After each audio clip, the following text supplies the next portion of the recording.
Post man ಒಂದು ಮನೆಯ ಬಾಗಿಲನ್ನು ತಟ್ಟಿ, ಸರ್, ಪೋಸ್ಟ್ ಎಂದು ಕೂಗಿದನು. ಬರುತ್ತೇನೆ ಎಂದು ಸಣ್ಣ ಧ್ವನಿಯು ಕೇಳಿಸಿತ್ತು. ಆದರೆ ಯಾರೂ ಬರಲಿಲ್ಲ. 3-4 ನಿಮಿಷ ಅವನು ಕಾದನು. ನಂತರ, ಬೇಗ ಬಂದು ಪೋಸ್ಟ್ ತೆಗೆದುಕೊಳ್ಳಿ ಎಂದು ಸಿಟ್ಟಿನಿಂದ ಕೂಗಿದನು.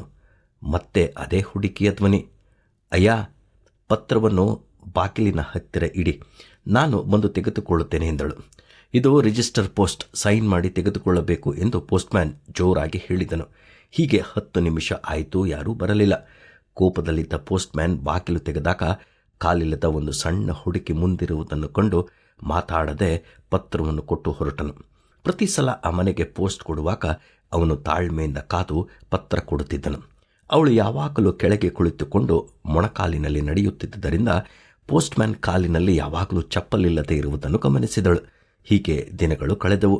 ಒಂದು ದಿನ ಪೋಸ್ಟ್ಮ್ಯಾನ್ ಬಾಗಿಲನ್ನು ತಟ್ಟಿ ಕಾಯುತ್ತಿದ್ದಾಗ ಬಾಗಿಲನ್ನು ತೆಗೆದ ಹುಡುಗಿ, ಮಾಮ, ನನಗಾಗಿ ತಾಳ್ಮೆಯಿಂದ ಕಾಯುವ ನಿಮಗಾಗಿ ನನ್ನ ಪ್ರೀತಿಯ ಉಡುಗೊರೆ ಎಂದು ಹೇಳಿ ಒಂದು ಬಾಕ್ಸನ್ನು ಕೊಟ್ಟಳು.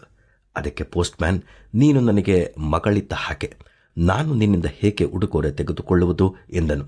ಆದರೂ ಅವಳ ಒತ್ತಾಯದ ಮೇರೆಗೆ ಅದನ್ನು ತೆಗೆದುಕೊಂಡು ಹೋಗಿ ಅದರಲ್ಲಿರುವ ಒಂದು ಜೋಡಿ ಚಪ್ಪಲನ್ನು ನೋಡಿದ ಅವನಿಗೆ ಕಣ್ಣೀರು ಸುರಿಯಿತು. ಇಷ್ಟು ದಿನ ಅವನು ಹೀಗೆ ಇರುವುದನ್ನು ಯಾರೂ ಸಹ ಗಮನಿಸಿರಲಿಲ್ಲ. ಆದರೆ ಆ ಹುಡುಗಿ ಗಮನಿಸಿದ್ದನ್ನು ನೋಡಿ ಅವರಿಗೆ ಬಹಳ ದುಃಖವಾಯಿತು.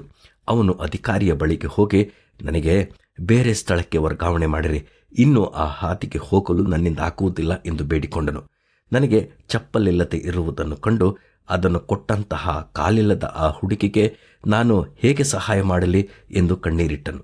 ಹೀಗೆ ನಮ್ಮ ಸುತ್ತಲಿರುವ ಅನೇಕರು ಬಹಳ ಕೊರತೆ ಹಾಗೂ ಕಷ್ಟದಲ್ಲಿರುತ್ತಾರೆ. ನಾವು ನಮ್ಮಿಂದಾದಂತಹ ಸಹಾಯವನ್ನು ಅವರಿಗೆ ಮಾಡೋಣವೇ? ಯಾವಾಗಲೂ ನಮ್ಮ ಬಗ್ಗೆ ಯೋಚಿಸದೆ ಕಷ್ಟದಲ್ಲಿರುವವರ ಬಗ್ಗೆಯೂ ಯೋಚಿಸುವವರಾಗಿರಬೇಕು. ನಾವು ಇತರರಿಗೆ ಸಹಾಯ ಮಾಡುವುದರಲ್ಲಿ ಮುಂದಿನವರಾಗಿರೋಣವೇ?